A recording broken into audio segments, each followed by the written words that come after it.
Morning, drivers. Welcome back to Horsepower TV. This morning, I got an idea of what to talk about. You guys need to remember when whatever you do reflects on everybody in the company, not just yourself. Even if you're loading somewhere by yourself, it still reflects on the outfit you pull for. Um, Everybody's affected. And when you get instructions from your dispatch that for instance, you need to show up, we're going to haul calves, you need to show up clean. That means clean, not 5-6 inches of soup at the bottom of your trailer. um, we had an incident one time. We were hauling calves and there was like 7 or 8 of us showed up there in the morning. This one kid had been at home for 3 or 4 days. Okay, he drove by 4-5 washouts on his way from home to where we were loading at that morning. Plenty of time to get his trailer washed out. And he comes rolling in there, and the shit is so soupy and runny and thick, and it's running out his trailer as we're coming down the driveway. We're sitting on the slope, and it's running out the front holes. I go over, I look at his trailer, I come unglued. When the rancher seen it, he come unglued. He was irate. Luckily, I'd known the rancher. There's me and a couple other guys. We'd hauled out there for him for a couple different years. Knew him well enough. We could talk to him and calm him down and cool him off. Luckily, I had a couple extra bags of shavings, and some of the other guys had a couple bags of shavings, and so we just told him to lay them in the bottom and make oatmeal out of it if you have to. But the calves still came out looking like shit. It was a bad deal. He drove by one of the best hot water washouts in the whole goddamn country. It was just laziness, and that looked bad on all of us. Don't be that guy. Okay, that was horse shit. And he got a serious ass chewing. He showed up one more time like that about 2 weeks later, and then he was done. That was the last time he pulled cows for us. So, guys, that's something you got to remember: is no matter what you do, everything you do reflects on not just yourself, but everybody else in the outfit.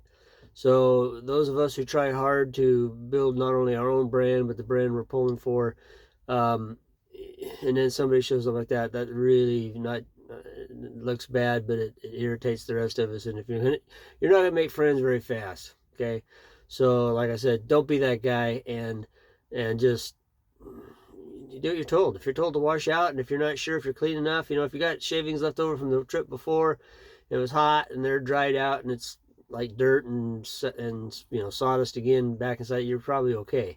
But if you got soup running out of your trailer and the calves are going to go in there, especially the calves, because they just kick that stuff up and they just make a mess, they'll come out looking like little shit balls.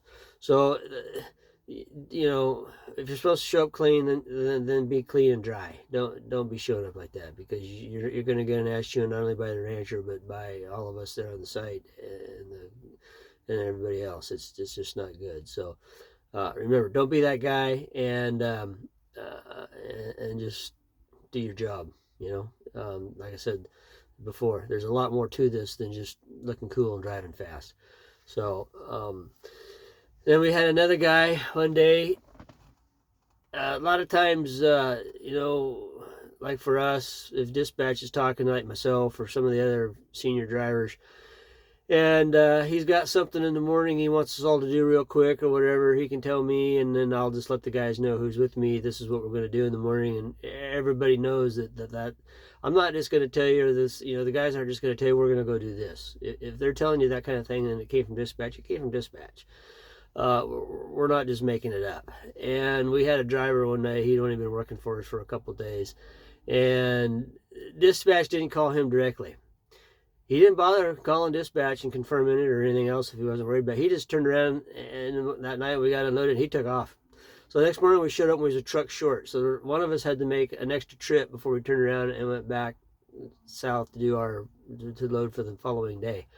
So it put a damper on all of us. If you're gonna ride for the brand. Okay, when one of us is going to tell you something like that, and I'm sure all other outfits are the same way, sometimes you'll get instructions from one of the drivers, because it's easier just to call one guy. He can tell the other 6 what they're going to do that day, as opposed to the dispatch making 6 individual calls.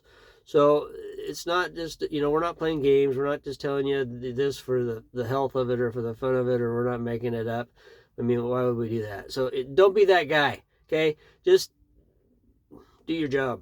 And there's guys, and he didn't last very long either. It was about a couple weeks after that. And he just up one morning and quit. He didn't tell anybody he was quitting, or he went to work for another outfit because he thought the grass was greener on the other side.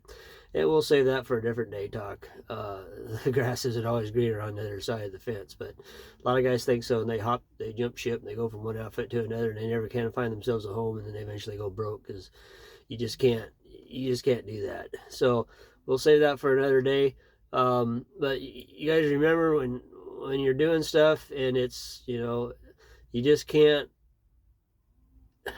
you just do what you're told, do the job, and then quit worrying about it, driving 100 miles an hour and everything else that goes along with it. Just do your job. So anyway, till next week. We'll see you next week, guys, and be safe out there. And remember, don't be that guy. Catch you later. Bye.